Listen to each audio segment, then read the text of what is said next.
સ્વાધ્યાય 7.3 દાખલા નંબર 3 જેના શિરોબિંદુઓ 0 અને -1, 2 અને 1 અને 0 અને 3 હોય તેવા શિરોબિંદુઓની બાજુઓના મધ્યબિંદુને જોડવાથી બનતા ત્રિકોણનું ક્ષેત્રફળ શોધો. આ ત્રિકોણનું ક્ષેત્રફળ અને આપેલા ત્રિકોણનું ક્ષેત્રફળનો ગુણોત્તર મેળવવાનો છે, એટલે કે ગુણોત્તર શોધવાનો. હવે જો આપણે આની આકૃતિ દોરીએ, આ 3 શિરોબિંદુઓ વાળો એક ત્રિકોણ છે. આ ત્રિકોણ જેને આપણે નામ આપી દઈએ ABC. આ બિંદુ છે 0 અને -1, પહેલું બિંદુ એને આ B અને આ C. B 2 અને 1, C 0 અને 3. હવે આ એક ત્રિકોણ છે અને આ ત્રિકોણના મધ્યબિંદુઓને જોડવાથી, હવે જો આ ત્રિકોણ છે એ ત્રિકોણની બાજુઓનું મધ્યબિંદુ એટલે એવું બિંદુ કે જે આ બાજુ છે એ બાજુનું સરખા બે ભાગમાં વિભાજન કરતું હોય એવા બિંદુને કહેવાય મધ્યબિંદુ. તો આપણે આ AB રેખાખંડ છે એનું મધ્યબિંદુ લઈએ, અહીંયા આવશે અને એને નામ આપી દઈએ D. આને નામ આપી દઈએ, આ B અને C ને જોડતા રેખાખંડનું મધ્યબિંદુ છે E અને ACનું મધ્યબિંદુ આપણે લઈએ તો D, E અને F. હવે આ જે ત્રણેય શિરોબિંદુઓ છે, આ ત્રણેય શિરોબિંદુઓને આપણે જોડીએ, આ જે મધ્યબિંદુઓ છે.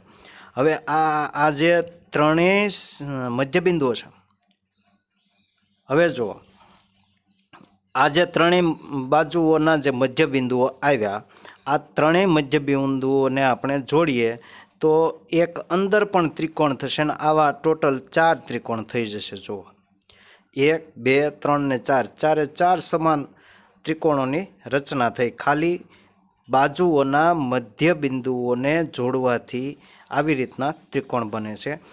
અને એણે શું કીધું છે કે મધ્યબિંદુઓને જોડવાથી બનતા ત્રિકોણનું ક્ષેત્રફળ શોધો.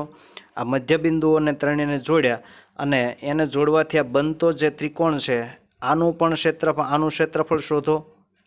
આ મળી જાય પછી તમારે આ મોટો જે ત્રિકોણ છે એનું અને આ નાના ત્રિકોણનું બેયના ક્ષેત્રફળનો ગુણોત્તર શોધવાનો છે. હવે આપણને તો ખાલી મોટા ત્રિકોણના 3 શિરોબિંદુઓ આપ્યા છે અને મોટા ત્રિકોણના શિરોબિંદુ આપ્યા છે તો એના આધારે આપણે મોટા ત્રિકોણનું ક્ષેત્રફળ મેળવી શકશું. પરંતુ આ ત્રિકોણનું ક્ષેત્રફળ આપણે મેળવવું હોય તો આપણી પાસે Dના યામ જોઈશે, Eના યામ જોશે અને Fના યામ જોશે. ત્રણેયના આપણી પાસે યામ હોવા જોઈએ. હવે એ યામ કેવી રીતે મેળવવા?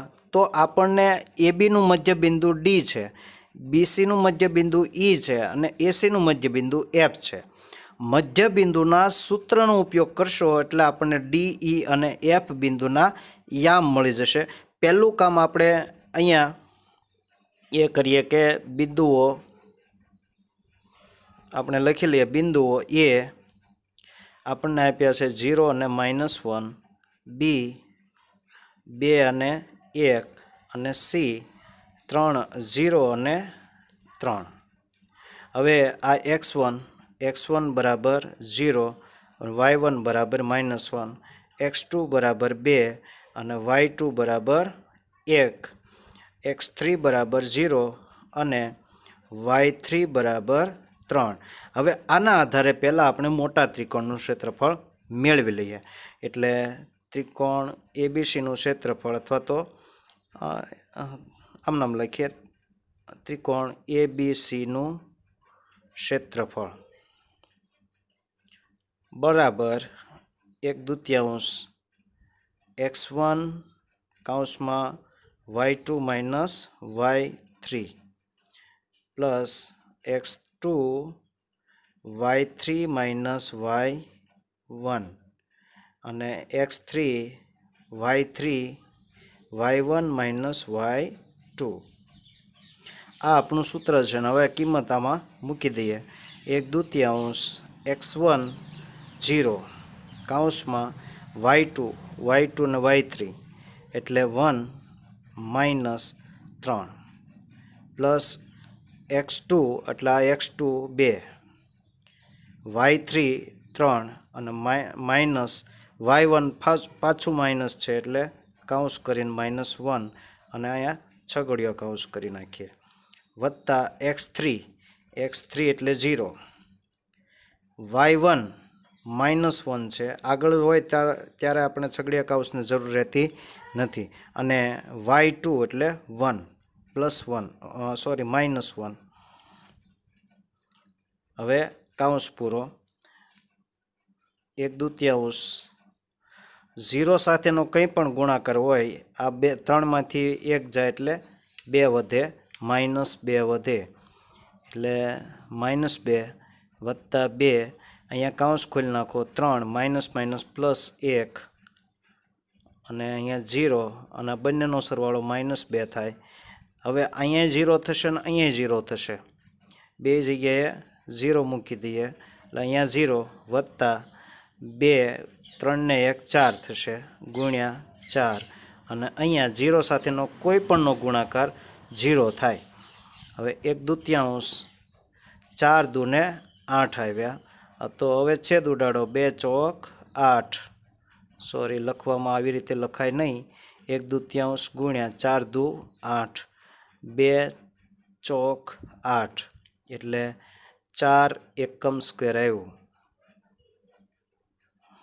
આ આવ્યું આપણને ત્રિકોણ ABCનું ક્ષેત્રફળ હવે આપણે આ નાના ત્રિકોણનું ક્ષેત્રફળ શોધવું છે નાના ક્ષેત્રફળના ક્ષેત્રફળ શોધવા માટે આના x યામ અને y યામ ત્રણેય બિંદુના હોવા જોઈએ તો હવે એ મેળવવા માટે શું કરશું આનો આપણે x યામ મેળવવો હોય તો આ બંને x યામોનો સરવાળો કરીને 2 વડે ભાંગી નાખવાનો આનો આ બિંદુનો y યામ આપણે શોધવો હોય તો આ -1 અને 1 નો સરવાળો કરવાનો ને એને 2 વડે ભાંગી નાખવાનો એટલે x યામ ને y યામ આનો મળી જાય એ જ રીતે આ x અને આ x2 ને x3 નો સરવાળો કરશું એને 2 વડે ભાગીશું એટલે આનો x યામ મળશે પછી એ જ રીતે y યામ એ જ રીતે આના આપણે મેળવશું હવે આ D છે એ D કઈ બાજુનું મધ્યબિંદુ છે તો કે AB નું મધ્યબિંદુ છે હવે D એ AB નું મધ્યબિંદુ છે હવે AB નું મધ્યબિંદુ હોય એટલે D ના યામ તો x1 સૂત્ર લખીશું મધ્યબિંદુનું સૂત્ર x1 + x2 ભાગ્યા 2 y1 + y2 ભાગ્યા 2 x1 + x2 ભાગ્યા 2 અને y1 + y2 ભાગ્યા 2 આ એકવાર સૂત્ર મૂકો પછી ફરીવાર ડાયરેક્ટ આપણે કરવાનું હવે x1 છે 0 અને x2 છે 2 એટલે 0 + 2 ભાગ્યા 2 y1 -1 છે અને y2 1 છે -1 અને 1 ભાગ્યા 2 તો અહીંયા આવ્યું 2 થાય 2/2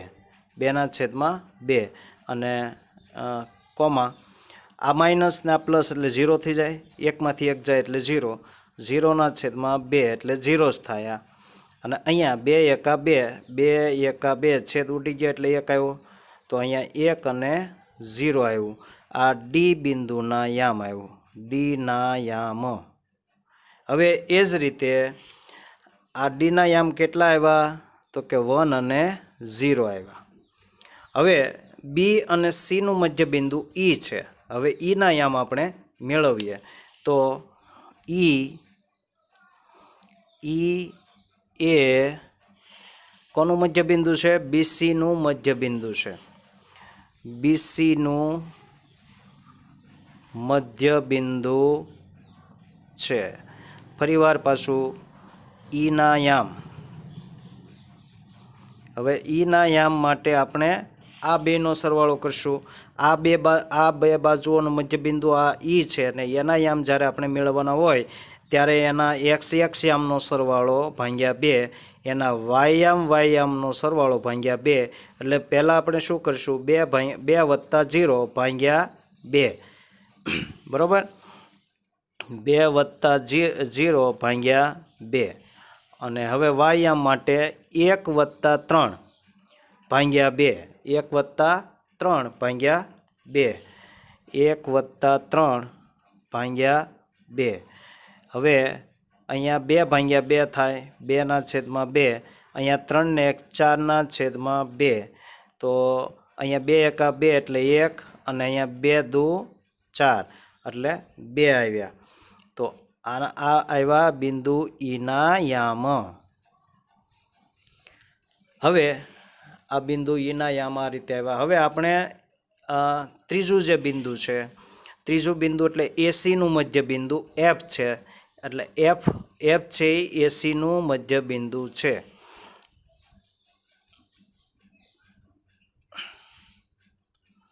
હવે એફ એ એસીનું મધ્ય બિંદુ છે.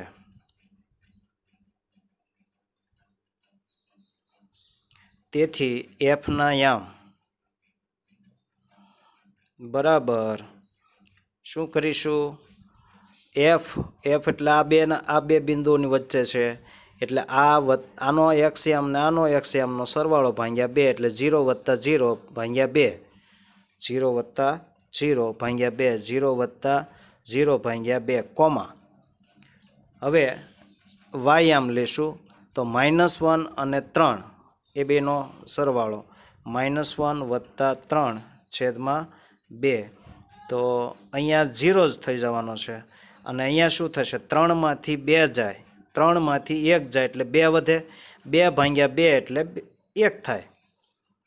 2 ભાગ્યા 2 તો શું આવે? 0 અને 1 આવ્યું. તો આ રીતે આના યામ આપણને મળ્યા 1 અને 2, અને આના યામ મળ્યા 0 અને 1. હવે જેમ આ મોટા ત્રિકોણનું ક્ષેત્રફળ આપણે મેળવ્યું, એ જ રીતે આપણે હવે DEFનું ક્ષેત્રફળ મેળવવાનું છે, જેના યામ તો આપણે હવે શોધી કાઢ્યા છે. એટલે એકદમ જે ઉપરની અહીંયા જે રીત વાપરી એ જ રીતનો ઉપયોગ કરવાનો છે. તો ત્રિકોણ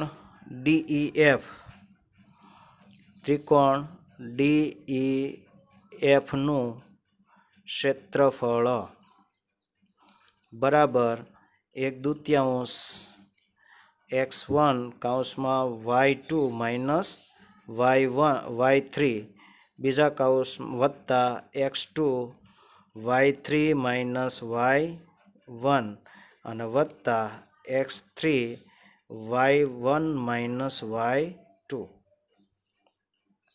અને અહીંયા એંગલ કૌંસ. હવે કિંમત મૂકી દઈએ. તો કિંમત આપણે મૂકીશું 1/2 x1. આ x1 છે, x1 1. હવે એની સાથે આ માઇનસ આ લેવાનું, બરાબર? 1, અહીંયા 1 મૂક્યો x1. હવે y2 minus y3, y2 minus y3 એટલે 2 માઇનસ 1, 2 માઇનસ 1 વત્તા હવે x2ની કિંમત એટલે x2 કોણ? એટલે આ x2 થયો, બીજું બિંદુ x2.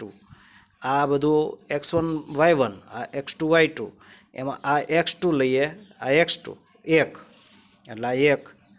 હવે y3 માઇનસ y1, આ y3, આ y3 અને આ y1 એટલે 1 માઇનસ 0, 1 માઇનસ 0 વત્તા x3. હવે આ યામ એટલે x3, ત્રીજા બિંદુનો યામ એટલે x3. 0 એટલે અહીંયા 0 મૂકીએ. y1 માઇનસ y2, આ જ્યારે હોય ત્યારે આ y1 માઇનસ y2 એટલે 0 માઇનસ 1, 0 માઇનસ 1. હવે અહીંયા y1 માઇનસ y2, y1 આ y1 અને y2 એટલે 2 આવશે, અહીંયા 2, આ 2. હવે સિમ્પલ ગણતરી કરી નાખીએ. 1/2. હવે 1, 2 - 1 એટલે 1, વત્તા 1 કૌંસમાં 1, અહીંયા 1 વધે, વત્તા 0, અહીંયા બધું 0 જ થઈ જવાનું છે એટલે 0 જ મૂકી દઉં છું. 1, હવે 1 એકા 1 વત્તા 1 એકા 1. હવે આ બંનેનો સરવાળો થાય, આ બેનો સરવાળો 2. હવે આ 2 ઉડી ગયા એટલે વધ્યું 1 વધ્યું એટલે એકમ સ્ક્વેર. આ DEFનું ક્ષેત્રફળ આવ્યું, DEFનું. હવે આપણે શું કરવાનું છે, આનો અને આનો ગુણોત્તર શોધવાનો છે. હવે ગુણોત્તરમાં નાનો ત્રિકોણનું ક્ષેત્રફળ ઉપર રાખવાનું અને મોટા ત્રિકોણનું ક્ષેત્રફળ છેદમાં રાખવાનું. તો હવે એનો બંનેનો આપણે ગુણોત્તર શોધીએ. ગુણોત્તર શોધવા માટે આ જગ્યાનો ઉપયોગ કરી લઈએ. આટલું પૂરું થઈ જાય પછી હવે અહીંથી કે ગુણોત્તર શોધવું એટલે અંશ અને છેદમાં મૂકવાનું. ત્રિકોણ DEFનું ક્ષેત્રફળ છેદમાં ત્રિકોણ ABCનું ક્ષેત્રફળ, મોટા ત્રિકોણનું ક્ષેત્રફળ છેદમાં રાખવાનું. ક્ષેત્રફળ બરાબર નાના ત્રિકોણનું ક્ષેત્રફળ તો અહીંયા 1 મળી ગયું, આ 1. મોટા ત્રિકોણનું ક્ષેત્રફળ આપણને 4 મળ્યું, એ છેદમાં રાખીએ. હવે આને જેમના સ્વરૂપે લખી નાખીએ એટલે આવું થાય કે આ ત્રિકોણ ABC ન લખવું હોય તો સીધું આવી રીતે DEF જેમ એટલે 2 ટપકા ABC બરાબરની આ નિશાની.